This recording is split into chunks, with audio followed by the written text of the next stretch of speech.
Welcome back to Varghese wall. ఈరోజు అయితే cabbage పెసరపప్పు ఎలా చేసుకోవాలో చూపిస్తాను. వచ్చేసేయండి. క్యాబేజీ అంటే ఇష్టం లేని వాళ్ళు కూడా చాలా బాగా లొట్టలు వేసుకొని తింటారనమాట. వేడివేడి అన్నంలో కొంచెం నెయ్యి వేసిస్తే మాత్రం క్యాబేజీని ఇలా పీసెస్ కింద కట్ చేసుకొని ఒక బాయిల్ అవ్వడానికి ఒక వాటర్లో వేసి పెట్టేసుకుందాం అనమాట. పొయ్యి మీద క్యాబేజీ తొందరగా ఉడికిపోయింది కాబట్టి ఈలోపు మనం పప్పు కూడా పెట్టేసుకుందాం.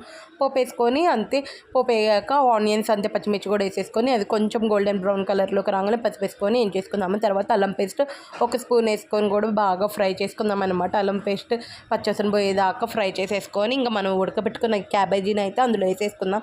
క్యాబేజీని కూడా ఒక్కసారి అట్లా టాస్ చేసేసి ఇంకా తర్వాత మనం మెయిన్ ఇంగ్రీడియంట్ పెసరపప్పు అనమాట. 2 hours ముందు నానబెట్టుకుంటే సరిపోతుంది. నానబెట్టుకుని కూడా వేసేసుకుందాము. ఉప్పు అంతే కారం కూడా వేసుకుందాము. ఇంకా ఎక్స్ట్రా వాటర్ పోయిన అవసరం లేదండి.